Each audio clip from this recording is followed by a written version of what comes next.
It's almost like old times here. USC getting commit after commit after commit. The 2025 class is looking pretty good, looking pretty stacked right now. They went from, when you scroll on 24/7, you can't find them, you can't find them. Now they're seventh. So they're on the first page. So you can definitely see the improvement. Talk about that and much more here on the Student Body Right USC podcast.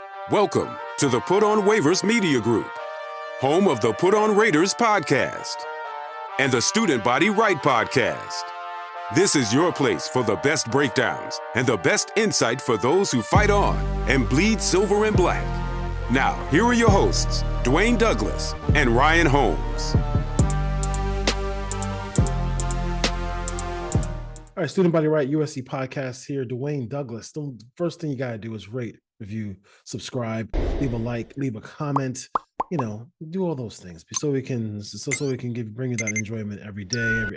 Every day we do a show.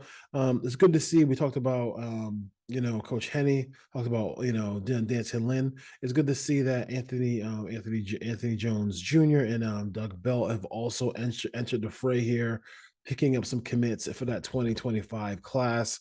There's also an interview with Anthony Jones Jr. that I just kind of want to highlight some of the things that he said about this running back room going forward here. Let's start off with Tristan Castro.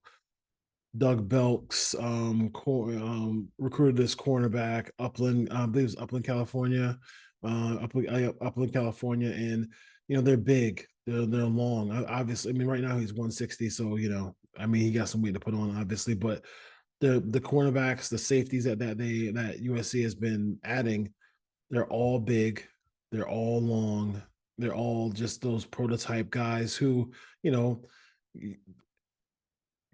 don't think any of these guys like any 5'11", 5'8", 5'9" corners. They want big long corners who can run, and Castro fits that build. I know people are going to say 3-star recruit. You got to have development. Let's not forget that Michigan had a bunch of 3-star recruits. How did those guys turn out? They just kind of ran through college football and won a national championship undefeated. So definitely looking for development there. But they're getting the pieces. They're getting the pieces, and now the rankings have them up at number 7. They're still in this class is just, you got South Lake, Texas in here, you got Austin, Texas in here, you got San Clemente in this class, you got Georgia in this class. 3 kids from Georgia. You got the 3 kids from Georgia, including Julian Lewis from that 25 class, who still remains as being a hard commit. I think also you have some guys who are, this staff here is in it for the long haul. They're in it for the long haul to see USC become successful. And then I'll say that to kind of go over to Anthony Jones Jr., who is the running back coach who came over from TCU, now to USC. They get Ryan Wormley, running back, as well, and as part of that class. South Lake, Texas. He has those Texas. This coach, Anthony Jones Jr. has had some Texas ties, coaching at TCU for years and years and years, and he has a bunch of guys who went pro, so he knows how to coach running backs. And he talked about how it was he was in the middle of a meeting with his players at TCU, and then his phone rang and it said, Lincoln Riley on it, and he just looked up and was like, looked kind of different at his players and just said, "Oh my God," in his head, like I said, "Oh my God." Made that move to go from TCU to USC, and that he knows how to develop running backs. And I think the thing about it is his running backs, who Kenneth Gainwell, Antonio Gibson, all those guys who he's worked with over the years, they all have some traits, and their traits are really versatility. They can catch the ball in the backfield, they can run it, they are good in pass pro. Like, all those things are really important for a running back in a running back room to be successful. And I really think that's going to be some interesting stuff to see with Coach Jones and these future running backs that will be coming down the road here. He also spoke about NFL teams reached out, and NFL's teams reaching out to him and him saying no dice and wanting to stay in college. They're not only is USC getting a good coach, but they're getting a guy who wants to coach kids. He wants to coach college kids. He talked about how, going from, the 17, 18, 19, 20, 20, 20, 21 year olds. He loved that development process. And he turned on the NFL to stay in college, to stay at TCU, and then also, parlay that into the phone call that Lincoln Riley made to him.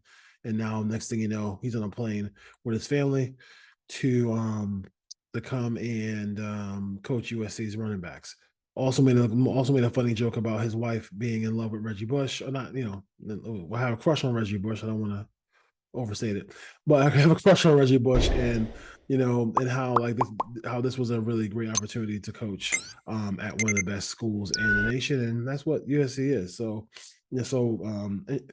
interesting things there as well. Um, he also talked about the state of the current room for the Trojans. And the current room in the Trojans, some people say, hey, they need to go out there and get another running back. He has talked about Woody Marks, and Woody Marks says, I think this is his fourth straight year with a different running backs coach.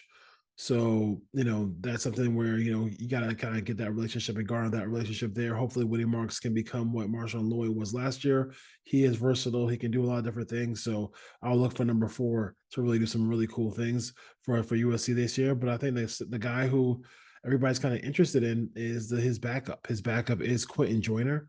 Quentin Joyner is, for right now, backup. And then you also have Amarion Peterson. But Quentin Joyner is turning some heads, and he has great speed, and can do a lot of different things for USC. So look for that to be something that I see. That Woody Marks, Quentin Joyner combination there, with that third guy being Amarian Peterson, and maybe they draft somebody or draft. I'm sorry, I'm in NFL draft mode, and maybe they recruit somebody during the next transfer portal to bring in, right, to compete and add some depth to that position, because I think we all know that they need that coming in for the next season coming up here. But I think the piece that really, excuse me, I think the piece that really kind of spoke to me in that interview with him was with Coach Jones, is like he loves development. And when Lincoln Riley talked about development over and over and over again, let's be real, man. I mean, it's real talk. So he's not just like just throwing that word out there, but like you gotta go from the grassroots and develop develop this talent. And I think USC is on their way to doing that here in the start of this 2024, and then now that class of the 2025 is getting chunky, and they're getting player after player after player. And if all things are equal, again, I said all the recruiting pitch for USC is this: if all things are equal, and the money is a little bit more on the NIL side, the connection side, like all these different things you want to talk about um as far as developing yourself academically and developing yourself as a football player. You're getting NFL caliber. You're getting like a bunch of head coaches, potential head coaches on USC staff here. You have an opportunity to do those things. I mean, it just makes sense to come to SC. I think these kids are coming to seeing the vision of what USC is all about here in the 2024 season, and now you see that 2025 class still get chunkier all the time. So, all right, Student Body Right USC podcast. We'll have more stuff coming for you this week, and hopefully the USC keeps that thing keeps that thing rolling. Also have a show talking about Brendan Rice and his we're kind of breaking him down for the NFL draft. And then also, Lincoln Riley. as a CEO. Like he's been a CEO, head coach, something that I think is important for SC and important for the Trojans going forward here. With his career with SC and the Trojans. All right, Trojan football is going the right direction. We'll see if that continues here on the Student Body Right USC podcast. And shout out to the women, Juju and everybody else. They did a great job this season. We lost to UConn in the Elite Eight. We'll see if they're. We'll see if see next year they can get some recruits and take it to the next level as far as that goes. All right, as always, folks, fight on.